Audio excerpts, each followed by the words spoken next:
Olá, boa noite. Está no ar o programa Observatório Regional pela TV Rede Paulista. E hoje a gente conversa com o educador financeiro Pedro Brágio. Quem também está presente nesta edição do Observatório Regional é o ex-prefeito de Jundiaí, ex-deputado federal André Benassi. Você nos acompanha pelos canais 14 UHF e o 22 da NET. E para acessar também as informações de Jundiaí região, é só acessar o nosso portal rpnoticia.com. Não saia daí que o programa Observatório Regional volta em instantes. Até já!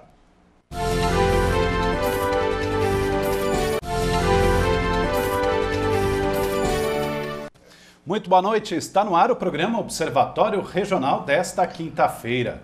E hoje a gente conversa com o educador financeiro Pedro Brágio. Pedro, boa noite. Muito obrigado pela sua presença aqui no Observatório Regional. Boa noite, Leandro. André, boa noite, obrigado também pela presença. Boa noite. Bom, passa mês, entra mês e as notícias econômicas, financeiras sempre pioram. É sempre uma paulada atrás da outra. E agora a inflação, que foi há pouco divulgada, de 7,64, a maior desde 2003, ou seja, dos últimos 12 anos. E essa projeção até o final do ano, muita gente já fala em 9, enfim, e até em atingir 2 dígitos. E aí, alguns alimentos também que contribuíram para esse aumento da inflação neste mês de agosto. A batata, que teve um aumento de 7,26, e você vê, a batata é um alimento que a população usa no dia a dia, né? Peixe, 1,65%, frango, 1,45% de alta. O café da manhã, o pãozinho, o leite, 1,22%, e o pão de forma, que vem sendo também muito consumido até pela durabilidade dele, né? 1,22%. Ou seja, os alimentos básicos do dia a dia da população continuam com os preços lá em cima. O poder, o dinheiro, o salário não dá mais para as pessoas comprar aquilo que compravam há 1 ano, há 2 anos, e por isso, Pedro, como que a população deve se comportar, hein? Como que ela deve chegar, sem pegar ali a esposa, os filhos, e falar, olha gente, essa é a situação do país, o dinheiro não dá, vamos ter que fazer isso, vamos ter que fazer aquilo. As pessoas têm que realmente começar a sentar e olhar para frente, porque senão não vai dar. Com certeza. As pessoas, nós não temos, né? As pessoas não foram criadas com esse processo de educação financeira.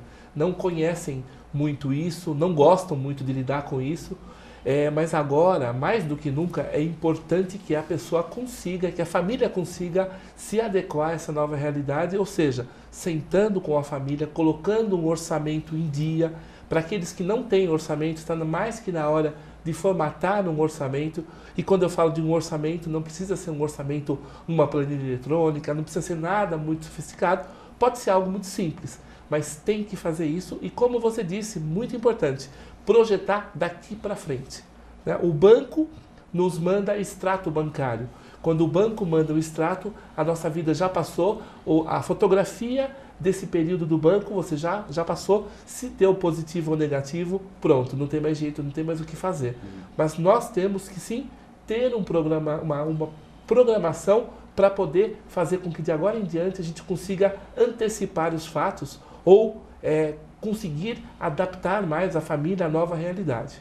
Essa nova adaptação, ou essa adaptação a essa realidade brasileira, então vamos pegar no segmento alimentício, essas compras em mercados. A gente vê muito a população utilizando o seguinte, o cartão de uma rede específica, que joga para o outro mês, mas normalmente a pessoa não consegue cobrir aquele valor total, seja de 500, 600 reais, paga o mínimo. No outro mês o juros já vai acima de 16%, 20%. E o alimento já foi há 2 meses. Quer dizer, então ela paga num mês aquilo que consumiu no outro mês. E essa bola de neve vai. E aí ela não consegue mais pagar, não tem mais dinheiro para comprar. Uma dica seria, não compre utilizando esses cartões ou faça uma compra semanal. Que projeção que a população deve ter daqui para frente? Qual é a dica que o senhor dá? O importante é que as pessoas entendam que há muito tempo atrás era muito importante você fazer uma compra mensal. Até porque nós tínhamos uma inflação muito grande, né, chegou a 80%. Então, se a gente conversar com pessoas com mais idade, eles vão dizer que naquela época foi muito complicado. Você recebia um salário hoje, tinha que comprar daqui 1 hora, caso contrário, você consumiria menos com aquele mesmo salário. E muitos jovens ou pessoas mais novas costumam fazer isso ainda, ou seja, compram, fazem aquela compra grande no mercado, vai dia sim, dia não no supermercado comprar alguma coisa que faltou. Isso tudo acarreta um prejuízo muito grande no orçamento. Então, a comida é necessário, né? Quando a gente fala, puxa, mas eu não posso comprar, eu não tenho o direito de comer bem, claro que sim, mas a maneira correta é comprar semanalmente. Você escolhe um dia da semana, é quarta-feira. Então, de quarta até a próxima quarta-feira, o que é que eu preciso ter para consumir? E compra só o necessário.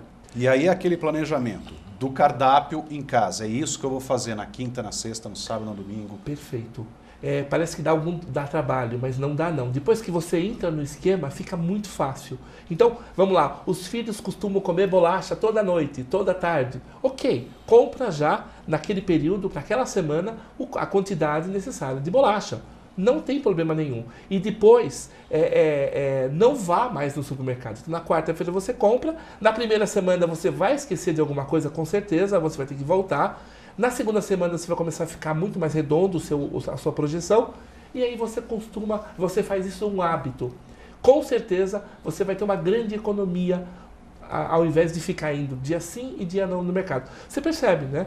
A gente sai do trabalho correndo, vamos passar no mercado para comprar um pão. Então já sai do trabalho com fome.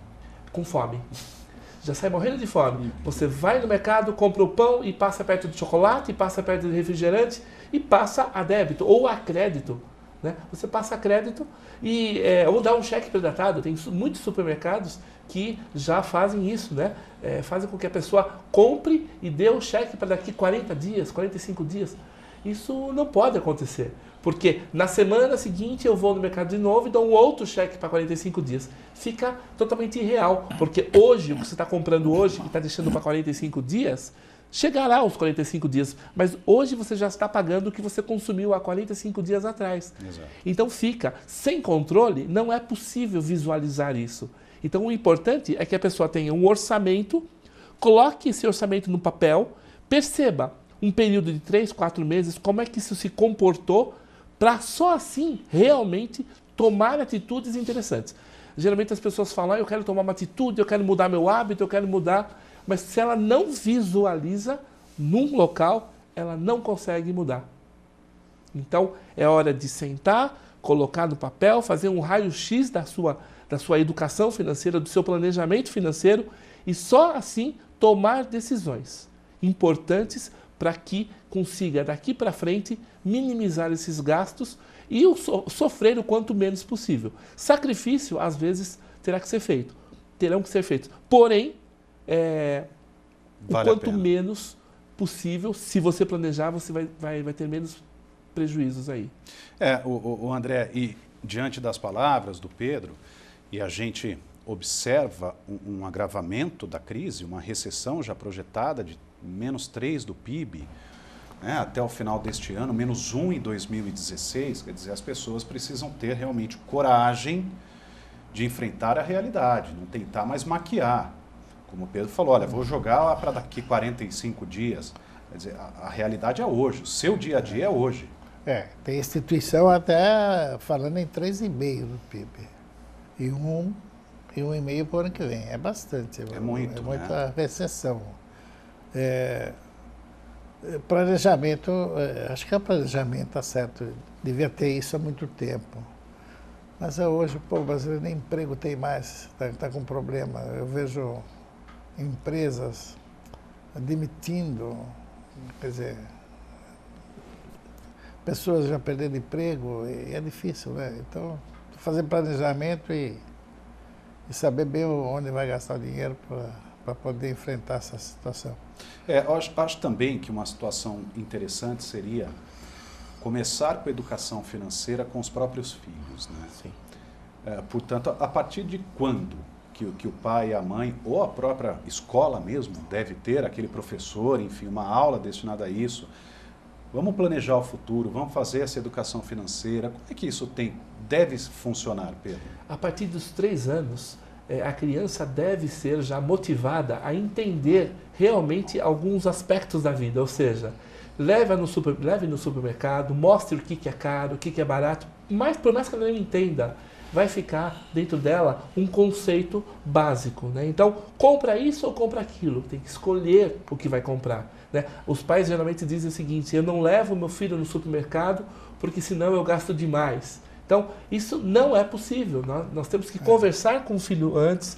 Se o filho tiver 6, 7 anos, dar uma verba para ele, para que ele consiga, assim, chegar no supermercado e ter esse poder de escolha e saber comparar se dá o dinheiro ou se não dá. Quando você forma crianças desde cedo com essa capacidade de escolher, com essa capacidade de discernir o que é bom e o que não é e quanto dinheiro vale, nós criamos profissionais, pessoas capacitadas para conviver com as finanças do dia a dia.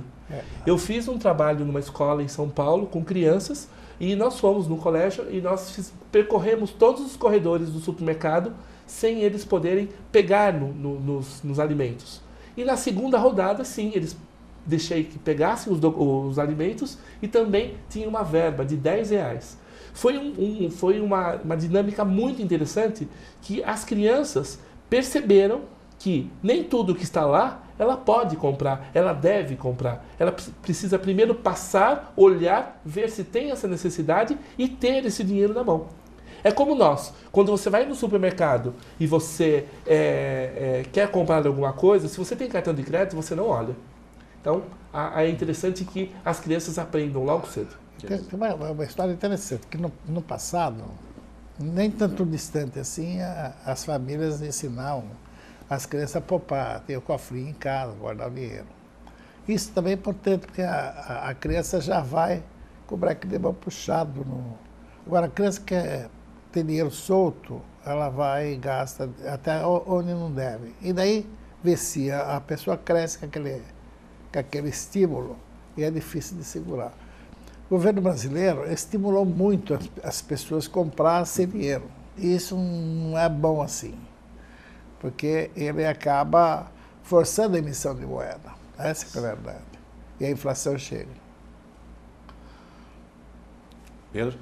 É isso mesmo, né? Nós começamos pelo governo. Na verdade, quando se fala em ajuste fiscal, nós temos que... O Brasil precisa de um ajuste fiscal, mas nós também em casa precisamos.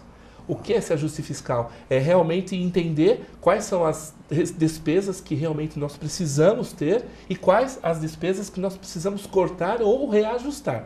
Porque se a receita ela está sendo menor do que a despesa, tem algum problema. Nós vemos aí pelo Brasil o que está acontecendo, né?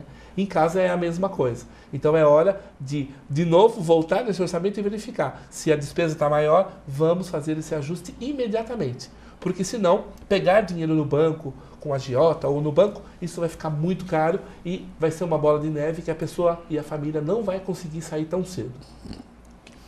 O programa Observatório Regional faz uma rápida parada. Não sai daí, a gente volta em instantes, hoje conversando com o educador financeiro Pedro Brajo. Até já.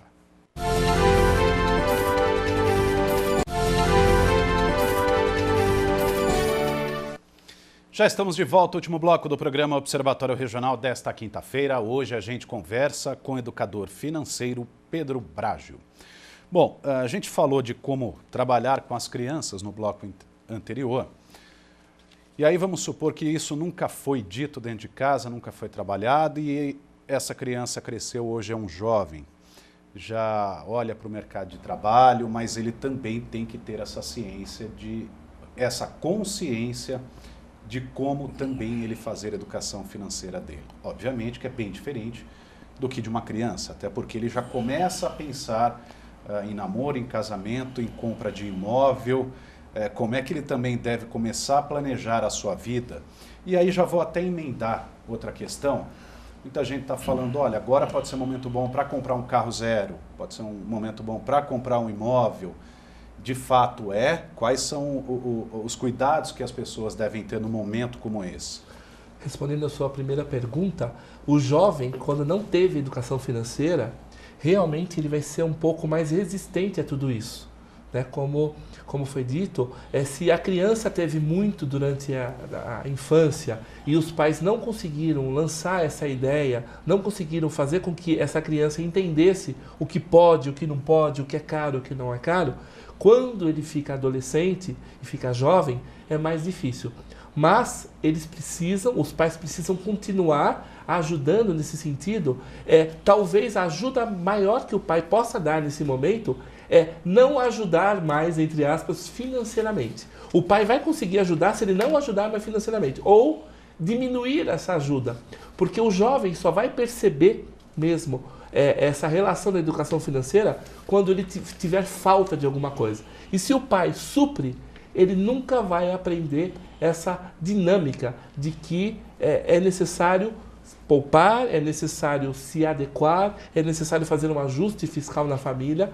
Caso contrário, ele realmente vai ter dificuldade.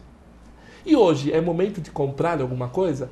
Agora, quem tem dinheiro pode comprar alguma coisa, porque as possibilidades agora, as oportunidades são grandes. Você pode ver que nós andamos pela cidade, existem casas alugando, apartamentos. Alugando não sei, vendendo. Mas com placa de alugar. Ah, sem dúvida, alugando não. Com placas de alugar, vendendo imóveis. E aí as pessoas não estão conseguindo, né, fazer tudo isso. Então, para quem tem dinheiro, pode ser uma oportunidade.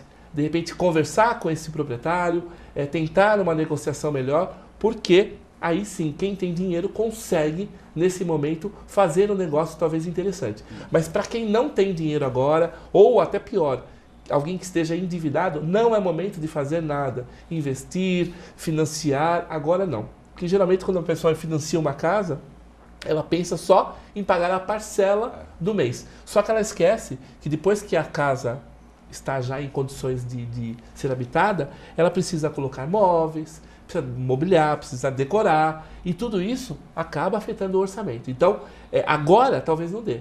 O desemprego está aí, muitas pessoas estão aí desesperadas, tentando manter a rescisão do trabalho que saiu há pouco tempo, o fundo de garantia, então é hora de pensar com carinho, né? Talvez aí, por que não, abrir o seu próprio negócio, mas também com muito cuidado. Caso contrário, ela tem uma chance grande de perder tudo também, o que conquistou em anos.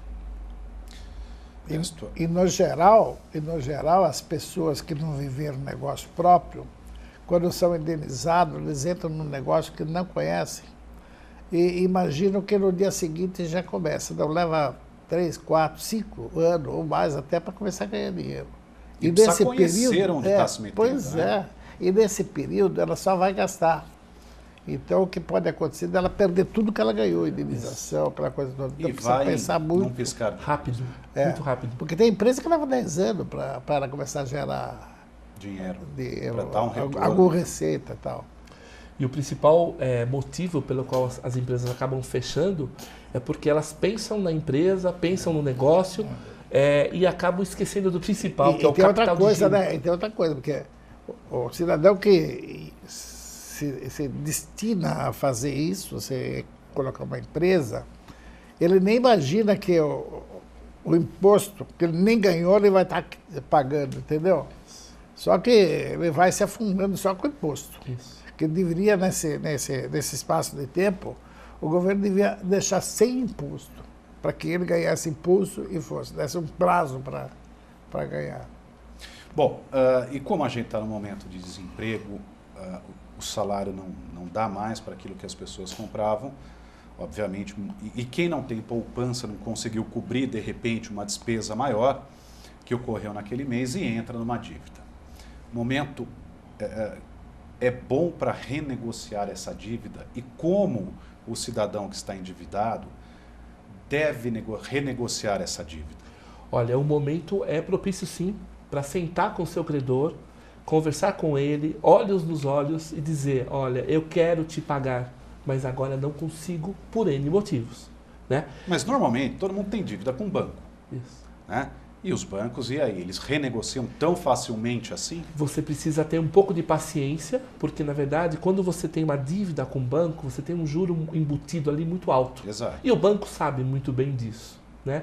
O banco é bem resistente para fazer uma negociação, mas você precisa insistir né? E fazer com que entendam que aquele valor você não está conseguindo mais viver com aquela pendência. E sempre retomando, sempre conversando e tentando achar uma maneira de uma negociação. Geralmente, o banco faz uma negociação que ele quer. Então, se você tem uma dívida, você vai no banco, o banco senta, ele olha aquele seu montante e diz o seguinte: olha, eu te faço parcelas de R$200 por 90 meses. Né? Então, na verdade, isso não é uma negociação, isso é uma imposição.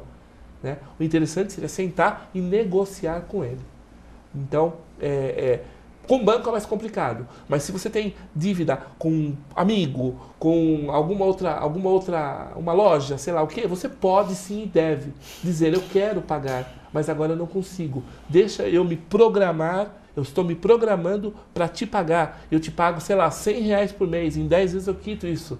Então, a pessoa tem uma relação de dívidas, ela coloca por ordem do que é mais fácil resolver e vai negociando com esse credor e cada vez mais vai diminuindo essas dívidas. Aliado ao novo planejamento financeiro, muito inteligente a partir de agora. Porque se você renegocia a dívida e você não tem um planejamento financeiro, não adianta nada. Exato. Em pouquíssimo tempo, tudo volta e volta com muita mais força. E aí você está negativo. Deve fazer um empréstimo ou não? Se você está pagando no juro do cartão de crédito muito alto, se você tem aí a conta corrente que também o juro está alto, você pode sim fazer um crédito pessoal, mas, digo novamente, esse empréstimo pessoal tem que quitar essas dívidas e deve estar também planejado no seu orçamento futuro, sabendo que hoje o banco vai me emprestar 3 mil, eu vou quitar as minhas coisas, eu vou quitar a conta corrente, o meu cartão de crédito, mas eu vou ter uma parcela a perder de vista todo mês. Então, a partir daí ela zerou e começa a... Mas o cidadão dorme, pelo menos, né? Ele dorme, pelo menos. Agora, tem outra coisa importante. Quando você vai no banco e pega o dinheiro, 3 mil, digamos, o banco já tira o juro dele adiantado. Ele não pega 3 mil, ele paga 2.700, coisa assim. Então, ele fica devendo 3, e mais o juro que acontecer depois. Mas ele já paga adiantado os juros.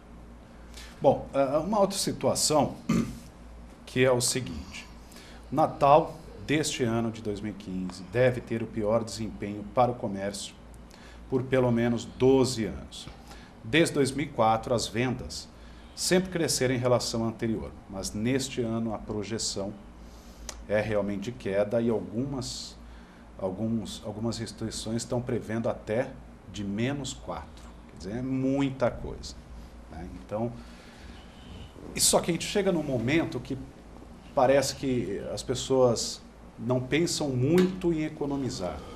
Olha, é Natal, eu preciso dar presente, ficam muito emotivas, tal. E a gente pega a 13ª, a primeira parcela, enfim. Primeiro, recebeu a primeira parcela, olha, eu vou quitar aquilo que realmente eu tenho que quitar. Esse ano eu vou segurar, explico, olha, lembrancinha, presente, se tiver filho, olha, é pouca coisa porque a situação está muito difícil. É assim que tem que ser feito esse ano. Sempre. Não só esse ano, como sempre. Né? O Natal o clima do Natal é muito interessante, né? As pessoas gostam desse clima, é bem bacana mesmo. É um clima de festa, só que nós aprendemos que no Natal é obrigado a dar presente, é obrigado a você trocar os móveis porque seus parentes virão para a ceia.